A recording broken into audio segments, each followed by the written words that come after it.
여러분 이 시절 기억나십니까? 여러분과 제가 저 과정을 통해서 태어났죠. 그래서 하나님의 모습을 닮은 그런 형태로 사람이 만들어졌습니다. 그래서 여러분 사실 하나님을 본 사람은 아무도 없습니다. 그렇지만 하나님이 어떤 모습일지는 대충 짐작할 수가 있는데 우리는 지금 많이 망가져 있기 때문에 완전한 상태는 아니지만 이제 사람이 하나님을 닮아서 만들어졌다 이렇게 돼 있거든요. 그래서 나중에 하나님 만났을 때 여러분 옆에 있는 사람과 비슷할지도 몰라요. 좀 더 영광스러운 모습이시겠죠. 자, 그런데 이제 하나님께서 아담과 하와를 만드시고 영원한 생명을 주셨고 영원히 행복하게 살게 하셨는데 문제가 생겼죠. 예, 하나님이 금하신 선악을 알게 하는 나무의 열매를 먹는 바람에 하나님과의 관계가 단절되고 에덴 동산에서 쫓겨났습니다. 그래서 영원히 살지 못하고 일정한 기간만 이 땅에서 살게 됐죠. 그래서 여러분과 저는 지금 현재 70세, 80세, 요즘은 또 100살까지도 살 수 있게 됐어요. 그렇지만 어쨌거나 우리는 지금 영원히 살지 못하고 이제 반드시 죽게 됩니다. 근데 그렇게 죽을 수밖에 없는 사람들을 하나님께서 예수 그리스도를 보내셔갖고 다시 영원히 살도록 해주셨죠. 예, 그 말씀인데 저 말씀을 정말 믿으시나요? 그럼 제가 물어볼게요. 오늘 여기 오신 여러분들은 죽습니까? 안 죽습니까? 죽는다는 말도 맞고 안 죽는다는 말도 맞습니다. 모든 사람이 죽는 것처럼 여러분과 저도 죽을 거예요. 그렇죠? 그렇지만 예수 그리스도를 믿는 사람들은 그 죽음이 영원한 죽음이 아니고 잠시 자는 겁니다. 그렇죠? 그래서 잠시 잠들었다가 부활을 해서 하나님이 약속하신 영원한 삶을 살게 되는데 저는 이제 영원히 살게 될 걸 믿고 있는데요. 자, 예수님께서 이제 오늘 본문 말씀인데요. 요한복음 3장 3절 말씀, 사람이 거듭나지 아니하면 하나님의 나라를 볼 수 없다. 이렇게 돼 있어요. 여러분 이제 이런 거예요. 어떤 사람이 하나님도 모르고 예수님도 모르던 어떤 사람이 길을 가다가 어느 날 전도를 받았어요. 아주 단순한 전도예요. 예수를 믿으면 죽어서 천국을 가고 안 믿으면 지옥을 갑니다. 근데 이분이 그걸 순수하게 받아들였어요. 그래서 내가 지옥 가는 것보다는 천국 가는 게 1000배 낫지. 그래서 예수를 믿기로 하고 이제 교회를 다니게 됐어요. 그래서 이제 나는 예수를 믿으니까 죽은 후에 천국을 가겠구나. 그거 이제 안심하고 교회를 다니고 있었는데 교회를 다니다가 어느 날 이상한 소리를 하나 더 들었어요. 바로 요 말이에요. 거듭나셨습니까? 그러는 거예요. 거듭나지 않으면 하나님 나라를 볼 수 없다 그러잖아요. 그렇죠? 그래서 이분이 헷갈렸어요. 야, 예수 믿으면 다 끝나는 줄 알았더니 뭐가 하나 더 있네. 거듭나야 된다네. 아니, 예수 믿는 거하고 거듭나는 거하고 같은 거야, 다른 거야? 헷갈린 거예요. 여러분, 거듭난다고 표현되어 있지만 원문은요, 위로부터 태어난다 이렇게 돼 있어요. 높은 곳으로부터 태어난다. 근데 이제 그것을 의역을 해서 거듭난다 이렇게 표현을 했는데 어쨌거나 영어로는 born again, 다시 한번 태어난다 그런 뜻인데요. 그래서 이제 오늘 이제 그 거듭남의 비밀을 영혼과 아울러서 설명을 좀 드릴 텐데요. 자, 이제 배경은 바로 요한복음 3장입니다. 예, 여러분, 전 니고데모라는 사람은요, 바리새인이에요. 종교적으로 훈련받은 지도자입니다. 예수님을 배척했기 때문에 그게 단점이지만 종교적으로 잘 훈련된 경건한 지도자들이에요. 그리고 유대인의 지도자란 얘기는요, 그때 당시 로마 제국의 식민지 상태에서 지도자가 됐다는 얘기는 세상적으로도 탁월하다는 뜻이에요.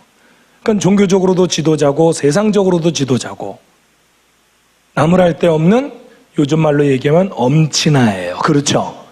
엄마 친구 아들. 그렇죠? 근데 그렇게 훌륭한 사람이 밤에 예수님께 와가지고 예수님 참 훌륭한 일을 많이 하셨습니다 하고 이제 칭찬을 했더니 예수님께서 거기에 대해서 대꾸도 안 하시고요, 곧바로 본질적인 얘기를 바로 하시는 거예요. 네가 그래봤자 거듭나지 않으면 하나님의 나라를 볼 수 없다. 근데 이 니고데모라는 사람은 하나님의 왕국을 사모하는 사람이거든요. 그래갖고 이제 그 다음 니고데모의 대답, 니고데모가 이르되 사람이 늙으면 어떻게 날 수 있사옵나이까? 두 번째 모태에 들어갔다가 날 수 있사옵나이까? 여러분, 니고데모가 예수님의 말씀을 알아들었어요? 못 알아들었어요? 못 알아들었어요. 자기가 분명히 어머니로부터 한번 태어났는데 한 번 더 태어나야 된다고 하니까 자기 생각에 그럼 내가 어머니 뱃속을 다시 들어갔다 나와야 되나요? 그런 거죠. 그랬더니 예수님께서 그거야. 그러셨어요? 아니에요. 뭐 다 큰 어른이 어머니 뱃속을 다시 들어갔다 나올 수는 없고. 그래서 이제 그 다음에 이제 예수님께서 이 거듭남에 대해서 설명을 해주시거든요. 근데 그 내용이 알쏭달쏭이에요. 여러분도 이해가 되는지 한번 쭉 읽어보세요. 여러분 읽으면서 100% 이해가 잘 되시는 분. 여러분 사실 이 내용은요, 신학자들도 서로 해석이 다르고 이해가 다르고요, 좀 깨닫기가 쉽지 않은 내용이에요. 예수님도 여기 보시면은 내가 내게 거듭나야 하겠다 하는 말을 놀랍게 여기지 말라고 했죠. 여러분 어떤 사람이 내가 지금부터 하는 얘기 듣고 놀라지 마, 이런 얘기는 결국 보통 얘기는 아닌 거죠. 그렇죠? 그러니까 예수님이 평범한 얘기를 하신 게 아니에요. 좀 특별한 얘기를 하신 거예요. 그리고 여기 보면은 바람이 불어도 어디서 와서 어디로 가는지 알지 못하나니 성령으로 난 사람도 알지 못한다, 이렇게 돼 있죠. 여러분 실례지만 옆에 있는 분 한번 살짝 보세요. 성령으로 거듭난 사람 같아요? 아닌 것 같아요? 겉에서 봐서 알아요? 몰라요? 여러분 안다고 돼 있어요? 모른다고 돼 있어요? 모른다고 돼 있어요. 그래서 여러분 천국 가면은 3번 놀란다는 얘기 아시죠? 첫 번째가 뭐라고요? 우리 목사님 안 오셨네, 이런 데잖아요. 좀 이상한 목사님들 좀 있잖아요. 그 두 번째가 뭐라고요? 저놈도 왔네, 이런 데잖아요. 세 번째가 뭐라고요? 자기가 온 거에 놀란 데잖아요. 그렇죠? 그래서 사실 여러분 지금 이렇게 다 같이 앉아 있어도 천국에 가서 누구를 만날지는 아무도 몰라요. 맞죠? 성경책 끼고 거룩한 척 해도 천국에서 못 만날 수도 있고요, 어떻게 인간이 저럴 수 있나 이래도 만날 수도 있어요. 맞죠? 사람은 외모를 보지만 하나님은 중심을 보시기 때문에 아무도 몰라요. 예. 자, 요한복음 9절 10절도 여러분 니고데모가 또 알아들었어요? 못 알아들었어요? 못 알아들었어요. 여러분 이 대목에서 안심하세요. 니고데모 같이 훌륭한 사람이 못 알아들었으면 여러분과 제가 못 알아듣는 거 당연해요. 스트레스 받지 마세요. 여러분 이게요 쉽게 깨달을 수 있는 내용이 아니에요. 근데 이제 그 다음 예수님 말씀이 약간 꺼림칙한데, 야, 너 선생인데 그것도 모르냐 이러셨죠? 그러니까 적어도 남에게 성경을 가르치는 사람은 알아들어야 된다. 자, 이제 보세요. 여러분 거듭난다는 얘기는 첫 번째 태어나는 게 있으니까 두 번째 태어나는 게 있는 거죠. 그리고 첫 번째와 두 번째가 다 태어난다는 공통점이 있죠. 그럼 여러분 두 번째 태어나는 게 뭔지를 알려면 일단 첫 번째 태어나는 걸 정확하게 이해를 해야 돼요. 자, 첫 번째 태어나는 과정 다시 한번 보시겠습니다. 여러분 이 시절 기억나신다고요? 그럴 리가 없죠? 이게 바로 여러분과 제가 첫 번째 태어난 과정이었어요. 맞죠? 여러분 이 과정을 안 거치고 태어나신 분 혹시 있으세요? 이럴 때 손 드는 분들은 어떻게 해야 된다고요? 잘 돌봐줘야 돼요. 그렇죠? 이게 바로 여러분과 제가 첫 번째 태어났을 때의 과정이거든요. 여러분 아버지의 정자와 어머니의 난자가 결합돼서 사람이 태어나도록 누가 디자인하셨어요? 하나님께서 디자인하셨죠? 오케이. 그래가지고 이제 여러분 이 첫 번째 태어나는 것의 과학적인 원리가 이렇습니다. 여러분 이 정자는 이 머리 부분이 있고 여기에 에너지가 집중돼 있고 꼬리가 있고 그래가지고 이 머리 부분에 DNA가 들어있어요. 저 DNA를 다른 말로 얘기하면 생명의 메시지예요. 그리고 이제 난자도 요 중심에 이 DNA가 들어있어서 메시지를 갖고 있어요. 근데 이 정자의 DNA와 난자의 DNA가 합쳐져서 사람이 태어나는 거예요. 물론 이 상태로 태어나는 건 아니에요. 자, 근데 이 정자는 이 생명의 메시지를 난자에게 전달하는 것이 사명이자 임무예요. 자, 그리고 이 난자는요, 어찌 보면 그 자체로 하나의 생명체와 비슷해요. 그래서 사람이 한평생을 살듯이 저 난자도 만들어져서 배란이 돼서 끝날 때까지 한평생을 살아요. 근데 이 난자가 한평생을 사는 동안 어떤 특별한 사건이 일어나지 않으면 저 난자는 그대로 죽어요. 그렇죠? 근데 이 난자가 한평생을 사는 동안 어떤 특별한 사건이 하나 일어나면 그게 뭐냐면 이 정자가 생명의 메시지를 가지고 일로 쏙 들어오잖아요. 그러면 기적이 일어나요. 전혀 다른 모습으로 변해요. 여러분 잘 보세요. 이 난자인 상태와 사람인 상태를 비교해 보면 이건 기적이 일어난다고 할 정도로 드라마틱한 변화예요. 맞죠? 이게 바로 여러분과 제가 첫 번째 태어나는 과정이었어요. 그렇죠? 그런데 이렇게 태어난 이 사람이 이 난자처럼 또 한평생을 살아요. 근데 한평생을 사는 동안 어떤 특별한 사건이 일어나지 않으면 이 사람도 이 난자처럼 그대로 죽어요. 그렇죠? 근데 이 사람이 한평생을 사는 동안 어떤 특별한 사건이 일어나면 마치 이 난자 속에 어떤 생명의 메시지가 들어왔죠. 그런 것처럼 이 사람에게 하늘로부터 어떤 생명의 메시지가 들어오잖아요. 그럼 이 사람이 그 다음 세상을 가요. 뭔가 닮았죠. 여러분, 이 난자에게 정자가 들어오지 않으면 일로 갈 수 있어요, 없어요? 없어요. 반드시 어떤 생명의 메시지가 들어와야만 그 다음을 가게 돼 있어요. 그렇죠? 마찬가지로 이 사람이 태어났다고 무조건 그 다음 세상을 가나요? 여러분, 태어났다고 무조건 간다면 여러분과 제가 전도할 필요가 없고 선교할 필요가 없고 교육할 필요가 없어요. 그렇죠? 아니에요. 이 난자에게 바깥에서부터 뭔가 메시지가 들어왔듯이 이 사람을 영원히 살게 하는 어떤 생명의 말씀이 이 사람 속에 들어와야 가게 돼 있어요. 여러분, 저는 과학을 공부하기 때문에 하나님이 창조하신 세상에 원리가 있거든요. 근데 하나님이 말씀도 주셨죠. 그 말씀도 원리가 있겠죠. 그럼 같은 분이 창조하셨고 말씀을 주셨다면 당연히 통해야 되겠죠. 그래서 저도 이 거듭난다는 게 도대체 뭔가 하고 이해를 못하고 있다가 가만 봤더니 첫 번째 태어날 때 메시지가 들어와야 가더라고요. 아, 그렇구나. 하늘로부터는 이 메시지가 들어와야 가는 거구나.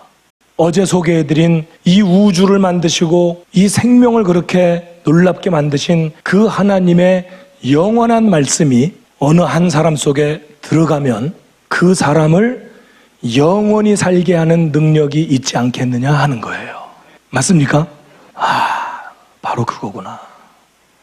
내가 잘나서 영원히 사는 게 아니라 그 전능하신 하나님의 영원한 말씀이, 그 생명의 말씀이 내 속에 들어왔기 때문에 그 말씀 때문에 내가 영원히 살게 되는 거구나. 여러분, 이건 쉽게 얘기하면 비자 받는 거라고 생각하시면 돼요. 살인자라도 미국에서 비자 내주면 미국 갈 수 있잖아요. 그렇죠? 대통령이라고 하더라도 비자 못 받으면 못 가잖아요. 그렇죠? 하나님의 말씀을 받는 일은 천국의 비자를 받는 거구나. 그 영원한 말씀을 붙잡고 있으면 그 말씀 때문에 영원히 살게 되는 거고 새하늘과 새 땅을 가는 거구나. 이게 바로 두 번째 태어나는 거구나.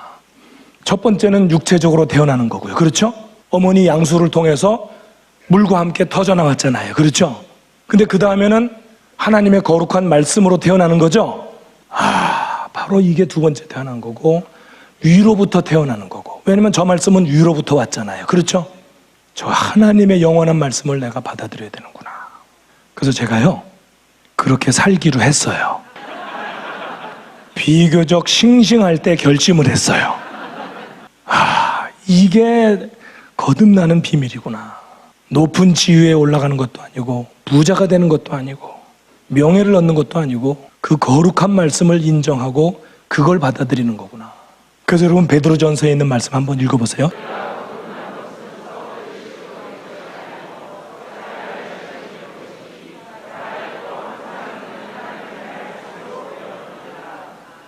여러분, 제가 설명드린 게 맞아요? 들려요? 맞아요. 하나님의 말씀으로 거듭난다고 분명히 돼 있죠? 거듭난 사람들은, 하나님의 말씀으로 태어난 사람들은 뭘 볼 수 있다고요? 하나님의 왕국을 볼 수 있다 그랬죠?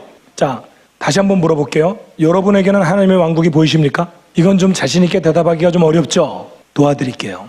일단 제 눈에는 하나님의 왕국이 보일까요? 안 보일까요? 아까 제가 보인다 그랬죠? 어떻게 볼 수 있을까요? 잘 보세요. 여러분, 과거에 바벨론 왕국이 있었죠? 그럼 바벨론 왕국이 뭐죠? 바벨론 왕의 명령을 지키며 사는 백성들의 나라예요. 맞죠? 그게 바벨론 왕국이에요. 근데 바벨론 왕국 망했어요? 안 망했어요? 망했어요. 왜냐하면 지금 현재 지구상에 바벨론 왕의 명령을 지금도 따르는 사람 있어요? 없어요? 없죠? 바벨론 왕국 망했어요. 그러면 페르시아 왕국은 망했어요? 안 망했어요? 망했고 그리스는 망했어요. 지금 현재 로마 제국의 황제들의 명령을 지금도 지키는 사람 있어요, 없어요? 없어요. 다 망했어요. 맞죠? 근데 놀라운 사실이 뭐냐면 2000년 전에 이 땅에 하늘로부터 오신 분께서 예수님이시죠? 그분이 비참하게 죽었다가 3일 후에 살아나셨어요. 맞죠? 그리고 승천하시면서 살아계시는 동안 승천하시면서 사람들에게 명령을 하셨어요. 그렇죠? 서로 사랑하라, 땅 끝까지 내 증인이 되라 이러셨죠? 근데 멋있는 대관식을 하신 분도 아닌데 놀랍게도 2000년 전에 예수님이 이 땅에 오신 이후로 예수 그리스도를 왕으로 삼고 그 왕의 명령을 지키는 사람들이 많아졌어요? 적어졌어요? 많아졌어요. 맞죠? 심지어 예수 그리스도의 명령 때문에 목숨까지 버리는 사람들이 있어요? 없어요? 지금도 있어요. 맞죠? 그럼 여러분 잘 보세요. 아까 바벨론 왕국이 뭐였어요? 바벨론 왕의 명령을 따르는 백성들의 나라였죠. 망했죠. 그런데 지금 지구 곳곳에 예수 그리스도를 왕으로 삼고 그 왕의 명령을 지키는 사람들이 많아요, 적어요? 많아요. 맞죠? 그러면 예수 그리스도를 왕으로 삼고 그 왕의 명령을 지키는 사람을 만날 때마다 저는 제 눈에 뭐가 보일까요? 예수 그리스도가 다스리시는 하나님의 왕국이 보이는 거예요. 이해가 되시나요? 여러분, 제가 전 세계를 다니면서 또는 그냥 동네에 돌아다니다가도 예수 그리스도를 믿고 그분의 명령을 따라서 사는 사람을 만날 때마다 저는 제 눈에 뭐가 보일까요? 하나님의 왕국이 보이는 거예요. 아, 저 사람은 예수 그리스도의 명령을 따라 사는 사람이구나. 그 나라 백성이구나. 제 말이 이해가 되시죠? 근데 여러분이 그동안 하나님의 왕국이 눈에 보이지 않았던 이유가 뭐였겠어요? 누가 안 가르쳐 주니까. 그렇죠? 근데 우리에게 하나님의 왕국이 희미하게 보이는 이유가 있어요. 뭐냐? 여러분이나 제가 좀 부실한 백성이라서 그래요. 그렇죠? 근데 여러분, 내가 예수 그리스도를 위해서 목숨까지 버리겠다고 결심하는 사람을 만나면 하나님의 왕국이 선명하게 보여요. 하늘로부터 오는 메시지를 따르는 사람들은요, 하나님의 왕국을 사는 사람들이에요.